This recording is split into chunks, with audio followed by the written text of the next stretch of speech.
niwapongeze kwanza kwa kuwa mmekidhi vigezo vya kupewa mikopo. Tunaenda kutoa mikopo ya shilingi milioni 589, nusu ya B, au sio? Tupige makofi mawasiliano. Daktari Samia Suluhu Hassan kwenye wilaya hii mpaka leo, kutoka mwaka jana mwezi wa 10 mpaka leo ametoa pesa jumla shilingi milioni 800. Makofi mengi sana. Leo hii zinatolewa shilingi jumla ya shilingi milioni 589. Makofi mengi sana. Ukiangalia wilaya ya Monduli kama vile mapato yake yako chini, na mimi nichukue fursa hii kumpongeza sana mkurugenzi mtendaji na watendaji wake wote pamoja na wananchi na watumishi wote kwa wilaya ya Monduli, kwa udogo wake, kwa uchache wake wa mapato. Kitendo cha kutoa pesa jumla ya shilingi milioni 589 ni uwajibikaji mkubwa sana. Mimi naomba niwaambie kitu kimoja. Jamani, kukusanya pesa ni ngumu. Mapato yako vizuri. Na ninawaambia pia kwamba hata hizi milioni 589 ingekuwa mkurugenzi mwingine msidhani. Kwa mapato ya Monduli sidhani. Kwa mimi nikupongeze kwa dhati. Na ninaomba niseme kabisa pamoja na timu yako.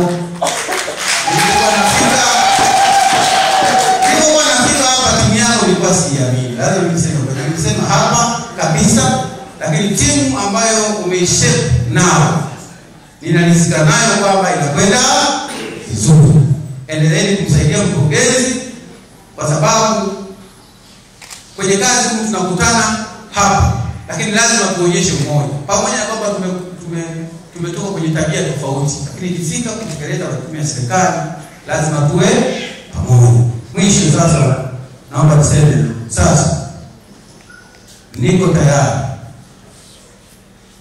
kuzindua rasmi mikopo ya jumla ya shilingi milioni 589, yani nusu bilioni, kwa wananchi wa wilaya ya Monduli, mkoa wa Arusha, kwa ajili ya kukopesha ili kusudi muwe matajiri katika nchi ya Daktari Samia Suluhu.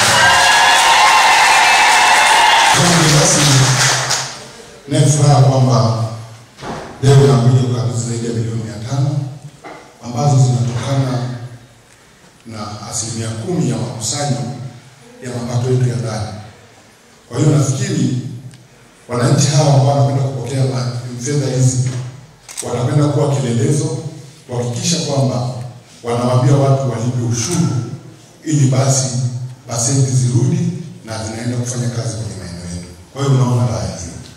Kwa hiyo niwaombe sana mnapochukua mikopo, mjue kwamba kuna wananchi wa Monduli zaidi ya 200,000 wako nyuma yenu, nao wanasubiri wapate mikopo. Kwa hiyo mimi natamani wote mnaopewa mkopo mwende mkaifanyie kazi, mwende mkafanyie biashara ili muweze kurejesha, ili Mheshimiwa Rais atakaposikia, na hata juzi tulipokuwa kwenye kikao cha taifa alizungumzia, nendeni mkatoe mikopo, lakini toeni mikopo yenye tija. Sio hizi mimi sifurahi milioni 5, milioni 6. Angalau ukipata milioni 30, 40 inaweza kufanyia biashara, lakini ukijua kwamba unapaswa kurejesha. Naamini kabisa ni vikundi vingi sana ambao vimewasilisha maombi, lakini ninyi ndio mmeonekana na vigezo.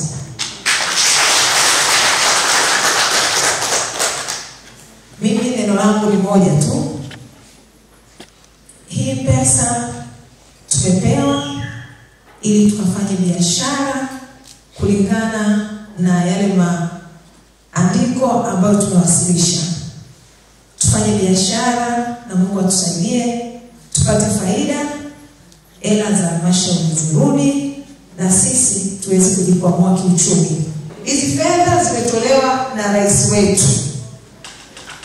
Anapenda kuona wananchi wake wanajikwamua kiuchumi. Kwa hiyo mtu yoyote asiingie kati. Akijiingiza mtu kati na wewe ukajiingiza kumpa, ujue kwamba hiyo hela uliyompa utatakiwa kuirejesha. Si ndio jamani? Hela umepewa nyinyi, zinaingia kwenye akaunti zenu. Asitokee mtu akakwambia umpe fedha. Hiyo fedha fanyia kile ambacho mlikubaliana mtakifanya. Na mwisho wa siku tuwe waaminifu, turejeshe. Kuzuia rushwa ni jukumu lako na langu na wote tutimize wajibu wetu. Kuzuia rushwa jukumu lako na langu tutimize wajibu wetu. Kuzuia rushwa